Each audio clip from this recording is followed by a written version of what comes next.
Hello, everybody, and welcome to Season 3 of the True Crime Banter podcast. The podcast aimed at bringing you your dose of murder relaxation, so just sit back and enjoy.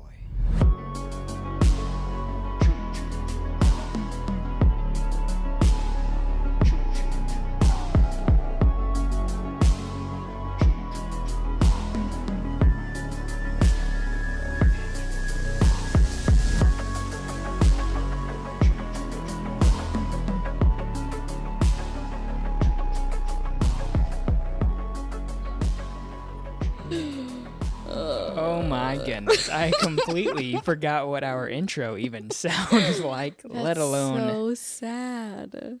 the fact that I was the one that made it. Hello, everyone. Also, fucking hello to every one of you beautiful fucking people out there. Whoa. I am so glad to be back. It just now hit me, like right in this minute. In this moment. In this very moment. This. Some people wait a lifetime for a moment. And now we're officially back. The terrible hello, jokes. Everybody, and welcome back to Season 3 my sweet little angel babies. Hello, everyone. So, I'm alive, you're alive. People have been asking if we're alive. Yes, and I've been replying saying, I hate to say No, you have this. not. No, you have not. I have not. But yeah, it's been a while.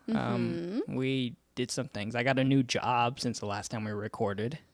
Right before. Literally is what I'm trying to say. He got a job right before we got fucking married. Oh yeah, we did that too. We got married. That was that was a thing. Fun. Yeah, we did that.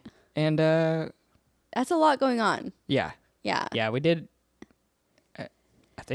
I think that's it. I think that's it, but I think people that whole could understand. getting married thing was kind of a lot.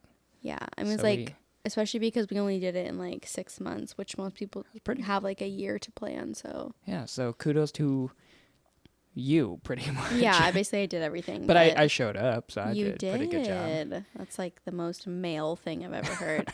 Well, at least I showed up. Yeah. Anyways, enough about us. Actually, not enough about us. You wanted to say. What? I guess you just wanted to say hi to everybody. And I guess not like really shout outs. Because. No, not. I mean, they are kind of shout outs, but just people reaching out. And I think since we've been doing this for, I don't want to say like so long, but a couple of years over a year. now. Yeah, a year and a half. We're coming up on 2 years. That's true. In October. Which is weird. Yeah. But people, after all this time, we just kind of went MIA. There was, I think if we were a bigger podcast, I think we would have had we would have had episodes banked. We would have either, taken a hiatus that would have been mentioned or like maybe not taken a break at all. Yeah. But what I'm saying is that like we would have had some time to tell you and it just happened. There was no like, oh, we're going to be off doing this. It just kind of happened. And obviously this is where like this big break came from. So we had some people reach out super sweet that were like, hey, are you guys okay? And are you alive? And what's happening? Because we just fell off the face of the planet. And then once they found out we were like wedding planning and getting married and shit, everyone was so nice. Yeah. But our OG, Nikki Burrow, Nicole. What's up, girl? And then Michelle Smith, amazing. Love her. Another so OG. Great. And then Adriana Nicole, she was great too. We have a couple others that were so great. Love it. You guys were so sweet reaching out and just asking if we're okay. Where are the episodes? Yeah. And then once again, like I said, when I said, because I'm the Instagram person, when I said, yeah, as much as my heart wanted to be doing this, I'm like a private nanny and summertime. I have both kids full time, no school, full on activities all day, every day, play dates and gymnastics and soccer and so many things. My normal free time to write episodes, research, whatever, nap time, all these things are fucking gone. It's all spent traveling with snacks and play dates and birthday parties and going to the fucking zoo and all these things. And then on top of that, wedding planning, Riley getting a new job, so many things. Yeah. Yeah, it was really hard. It was a lot. We Yeah. definitely picked a great time to just be like, let's just throw ourselves to the wolves, I guess. Yeah. So anyway, everybody's so sweet. Thank you so much. I've already failed in my first goal, which was making this intro very short. So True. we're off to a terrible start, but everyone that knows us will be fine with it. It's cool. That is true. That is true. And we do have some banter today as well. Yes, you're right. Yeah. So Let's try and keep it short. Okay, we'll try to keep it short. I'll tell, I guess, people how this came about. Obviously, because even I don't know. We got married. I think there's a couple of things that kind of brought this up. We got married. I don't know if we've told people that. Wait, what? It was like a week before the wedding, right? And we had to pick like our final songs that we wanted to like. Yeah, I waited really long to do that. Yeah, we were on top of it. We really were. I love all the we's in this. No, listen. But in that time of us like having to go through songs of picking songs, we were also watching a lot of UFC fights. Well, that's what we do anyway. It wasn't like extra. But there was a time where like the pay-per-views were like really good to watch, so like I feel like we got really invested really quickly. Like it just one pay-per-view to the next to like who was the fight right before when we were at Dave and Buster's? Who was that? Oh, that was the one boxing. that we were that like, was Jake Paul and Nate Diaz. That's right. The whole place was crowded. Yeah, so we kind of realized that like they have not realized, but they have walk-up songs or walk-out songs. And I kind of asked you, what would your like ideal walkout song be if you were in the UFC or some boxing fighting? And we discussed that some people have chill ones, and like funnier ones, and then we have serious ones that people have. Yeah, because baseball does it too. They have walkout songs. People. And granted, those are 10 seconds long. Yes. Yeah. But you're right. I mean, especially in baseball, you see it where people just pick songs that they like. Yeah. And so I asked you to pick 2 songs, one chill song, one kind of funny or like, I guess one in the zone song, one funny song. Yeah. And then you couldn't narrow it down. No, and honestly, if I had more time, I would have probably had 20 of each. Yeah. There's a lot of music in the world, but so am I going first? Yeah, you got 2, or maybe we can alternate if you want. Basically, we picked 2 like. We can alternate. Lighthearted songs. Okay, yeah. all right. So I'll go with my like. This is my serious one. Okay, you can't see me, but everyone. But I'm doing air quotes. My serious song. She's not really doing air quotes. Yes, I am. It's called "Who Made Who" by AC/DC. Okay, all right. I could definitely see how they could get you like pumped up. Yeah, they have so many songs. I just love that song. It's like, there's a whole backstory, but yeah, I love that song. Okay. That's a song. Riley knows I have songs that I don't let myself drive. Yeah, drive to in the car because I go too fast. Yep. That's one of them. Yeah, that's mine. What's your serious one? Oh, one of my serious ones. Also, you guys, we have not discussed this before. No. This is all brand new information. No, in fact, we were going to discuss it. We were like, but I said no. Yeah. My first serious one is 92 Explorer by Post Malone. Just a song. And I the way I pick these songs, my 2 quote unquote serious songs are like the ones when I'm in the gym that I'm just like, you get kind of in like a, not like flow state, but just like chilling. That's how I feel too. Yeah. Okay. All right. So are you going to do another? Yeah. And then I fucked this up because earlier, 2 seconds ago when you were singing, I realized I let it slip when I started humming American Woman by Lenny Kravitz, and then you started singing it. Oh. I realized I was singing it because that was my song that I was going to say, and then you started singing. I was like, fuck. That was my song. So I love that fucking song. And that's like another one of your like. Yeah. When I'm driving, like, it's I just love it. I know it's so stupid, but I love that fucking. I know by Lenny Kravitz. I fucking love it. Okay. I love it. I don't know. All right. Well, I mean, I guess my like second in the zone type song is another one at the gym, and this one I don't think a lot of people are gonna connect to, but it's Reminder by The Weeknd. I don't know that one. If you listen to it, you're like, okay, I can kind of get like a groove, a vibe to it. But this is your serious one, you said? Yeah. But this is one that just like, I don't know, when I first listened to it, it like gave me a weird confidence about myself. You don't have to explain it to me, dude. I fucking know. Like there's some songs that I'm like, listen, just trust me, okay? It hit something, I don't know what it was. Yep, and it just stuck. Yeah. Okay, so now you have your fun ones too? Oh, yeah. You just have one? I got 2 fun ones. Okay, cool. Okay, so my first fun one but also one that still like makes me want to fucking like get groovy. Okay. If anyone that doesn't know this, I'm like grew up on Jim Croce. He's like my fucking guy. Ah, yes. But this song is called Rapid Roy.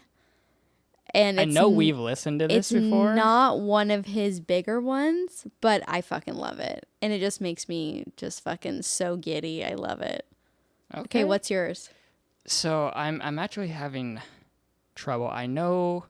Okay. Maybe I can help. What is it? No, I forgot what my second one is. It'll come back to me hopefully before yours. We can post it on Instagram. The next one that I'm just like, you know what? I want everybody to be like enjoying it, and you're gonna know why. And maybe I'm just gonna be enjoying it, but I'm thinking everyone else is enjoying it. Oh, this sounds about right. It's okay. Jumper by Third Eye Blind. Oh, of course. That's okay though. I love that. It's just one that like it gets me just.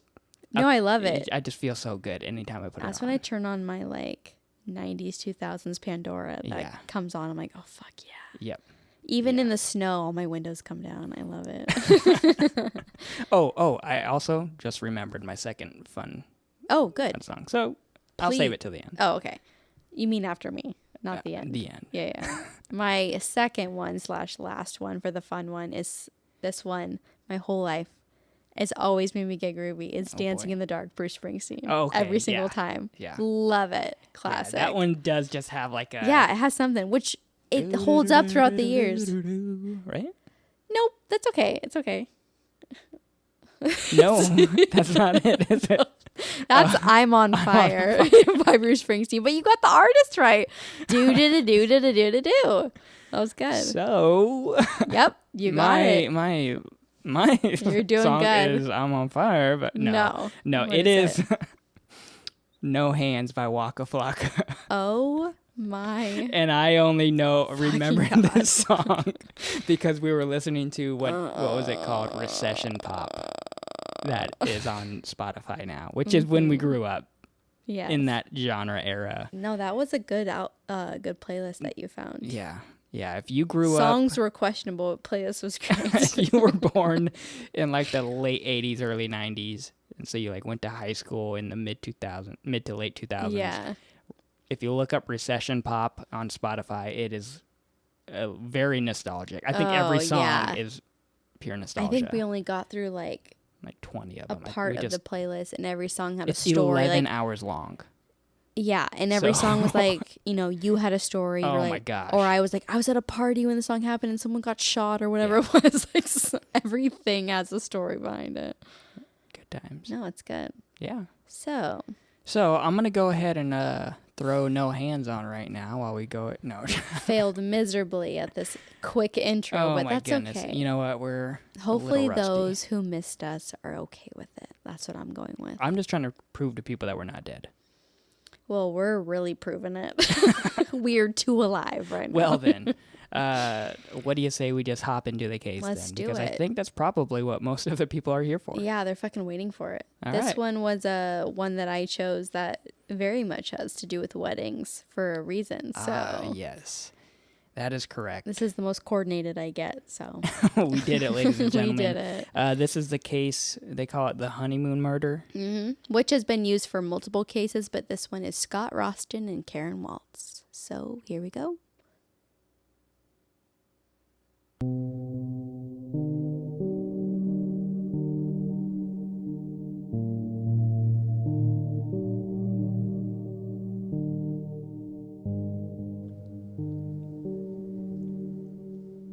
Those who knew Karen Waltz had nothing but great things to say.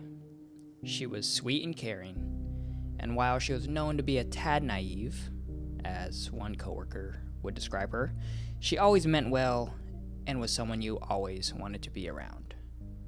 She was only in her mid-20s, but the young masseuse was dedicated to living a healthy lifestyle, keeping herself active every day with 10-mile walks, ballet, and even practicing Tai Chi when she had time. And with all these great qualities, it was only a matter of time until she met somebody who also saw all the great things about her. That came in 1987 when she met 35-year-old Scott Roston, a good-looking chiropractor who came in for regular massages where Karen worked in Florida. Scott had suffered a bad fall after slipping on a banana at a mall, and massages were part of his physical therapy recovery. After a while, all the time they spent together blossomed into something more, and they eventually began dating. Another coworker said that Karen hadn't really grown up with much. Her family was loving, but they never had a lot. So when Scott came along, she saw his wealth as a means to live a nicer life than she had before.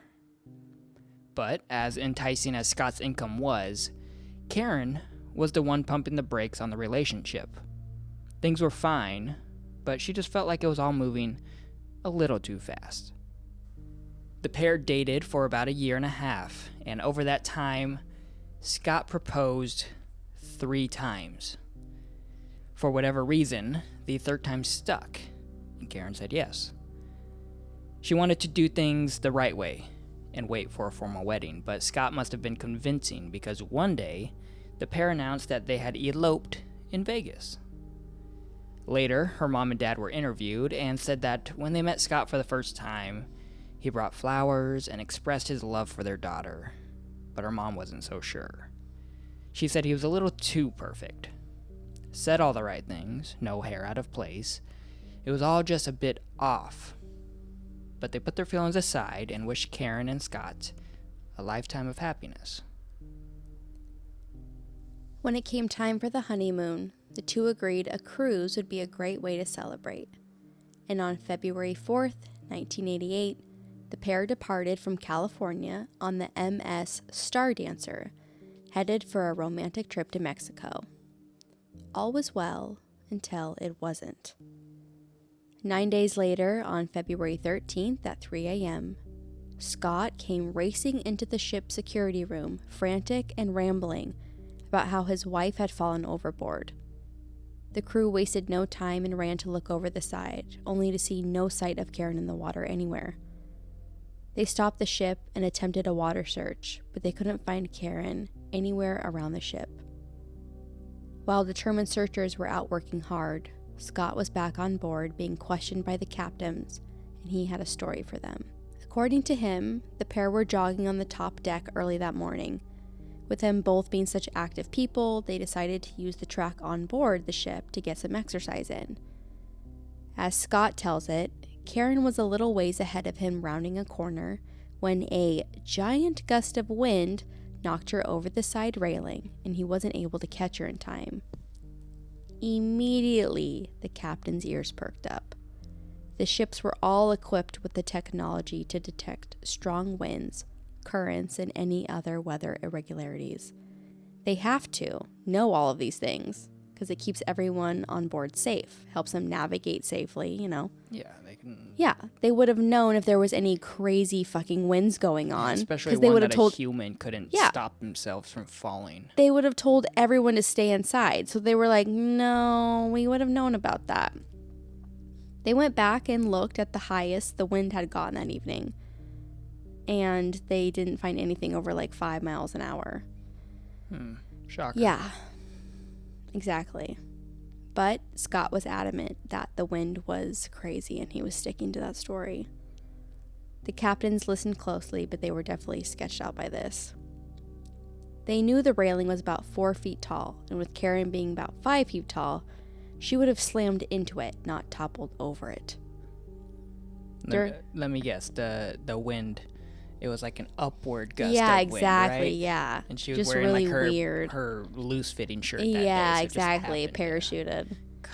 During their conversation, the captains noticed triangular gouges on Scott's face, along with a 4-inch scratch. But when asked, he conveniently remembered that he had been hit on the head with the control box when he was lunged into it trying to grab Karen as she was going over. Oh, that makes sense. Okay, all right. But when they went to inspect this control box, there was no sign of blood or hair on it or anything like that. And then on top of that, there was not even any sharp corners on it. It was like rounded edges. So none of this was fucking adding up. Sounds dangerous. Yeah. So, of course, this only added to their suspicion. And now, after being called out with all this evidence against him, Scott said he couldn't remember how he got the injuries. Because of the head injury. Right, from the super sharp corners, yeah. And he couldn't recall what made his wife fall overboard now. He said he didn't remember seeing it. It wasn't until later that same afternoon that any hope was squashed.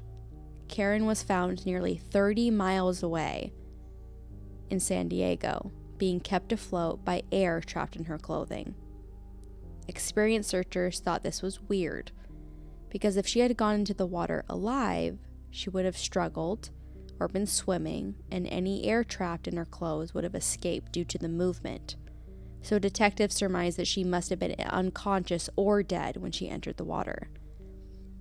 If her clothing wasn't suspicious enough, injuries found on Karen were telling a story of their own. Signs of hemorrhaging in her neck and eyes, along with bent neck bones, told investigators that manual strangulation must have been involved. Back on the boat, they even found some of her hair that had been ripped from her head, and a discarded earring of hers nearby on the fall site. The detectives knew something was up, and as they talked to other passengers, more and more people were coming forward with stories that painted the happy couple in a whole new light. Accounts varied, but the consistencies were there. One couple who dined next to Karen and Scott said that Scott had belittled Karen about eating sweets and made fun of her for not knowing which utensils were used for what. Another witness said he saw Scott arguing with a woman right before he had reported his wife missing, and multiple other people had seen them in obvious fights during the 9 days on board. None of this was looking good for Scott, who had been playing the role of grieving husband this entire time. That came to a swift end when he was promptly arrested in Long Beach, California.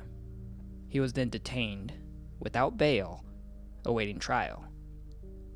It wasn't too long before news spread, and suddenly the couple's twisted love story was top headlines everywhere, with the most popular title being The Love Boat Murder.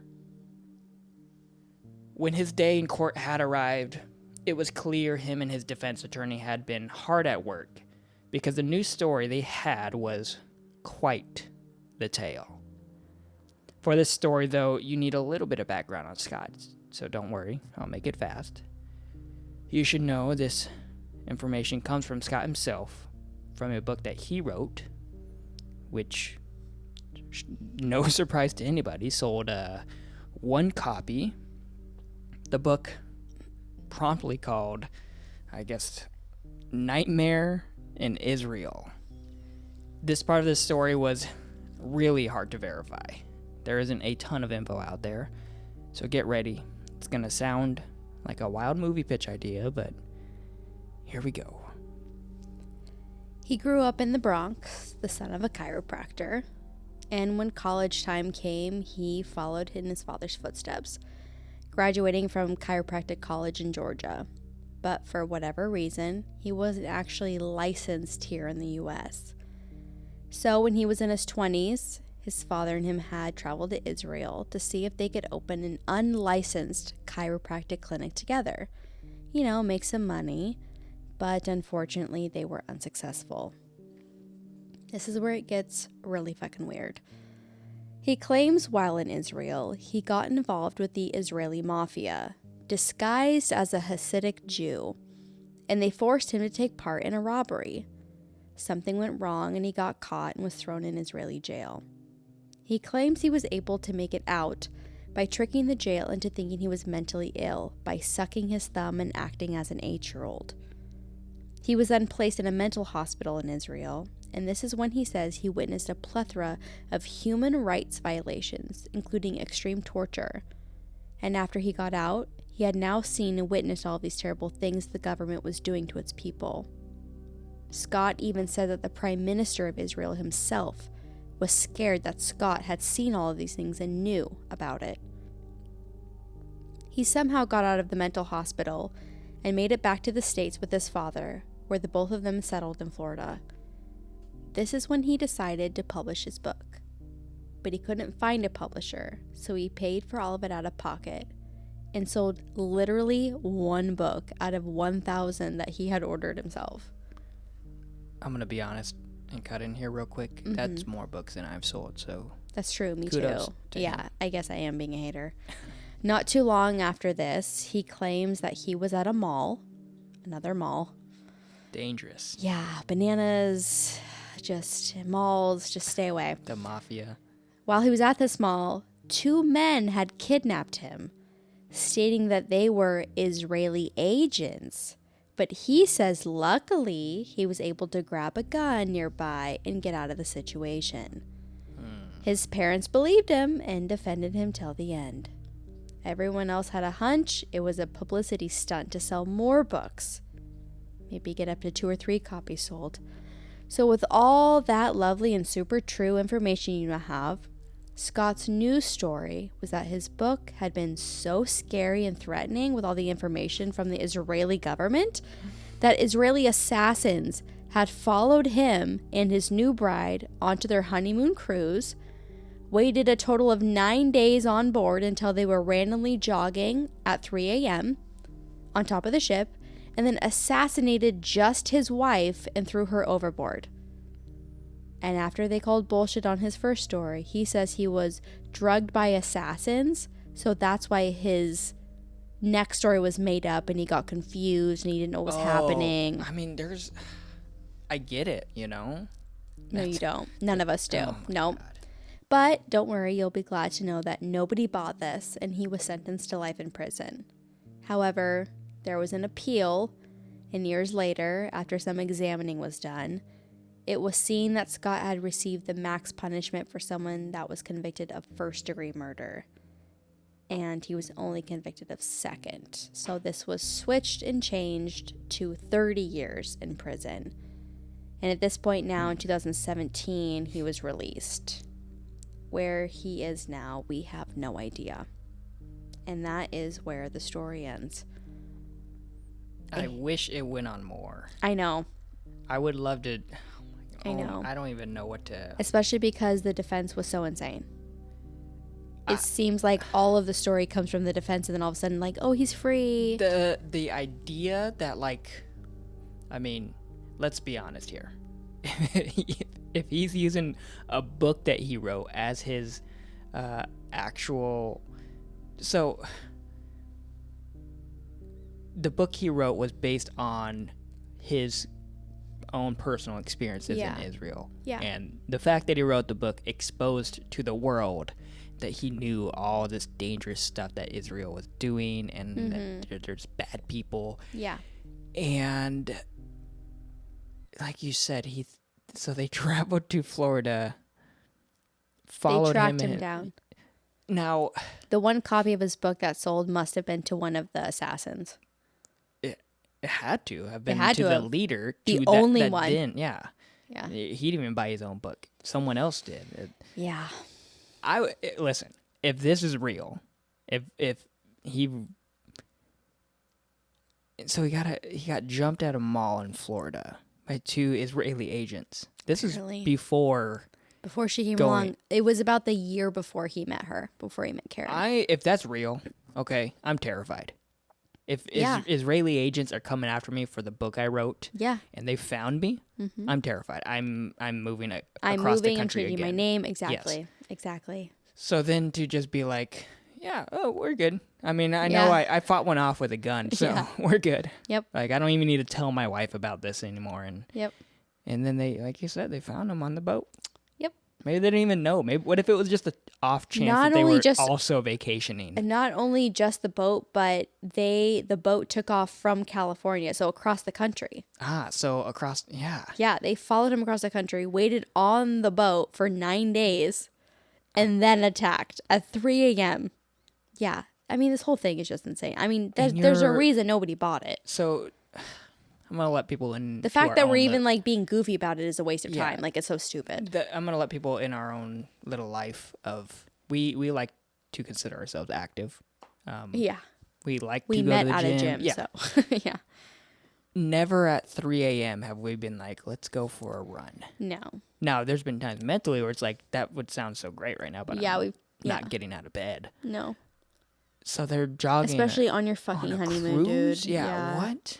It would have made more sense if we were like, we were having a discussion or a debate or something, or like, and we were just like walking, trying to get some fruit, like, but exercising, I don't know, it's so stupid. And the railing's tall. It was just so dumb. There's just so many things. You guys already heard it. We already went through it all. It's so dumb. Yeah. It's just so stupid. I don't, it's just. I would love to hear what everyone has to say about this. I mean, it's probably the same shit that we're talking about. It's just insane.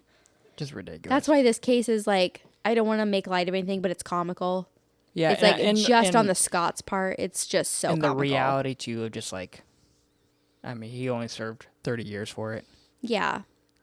I don't really know how I feel about that yet. No, I don't either, but...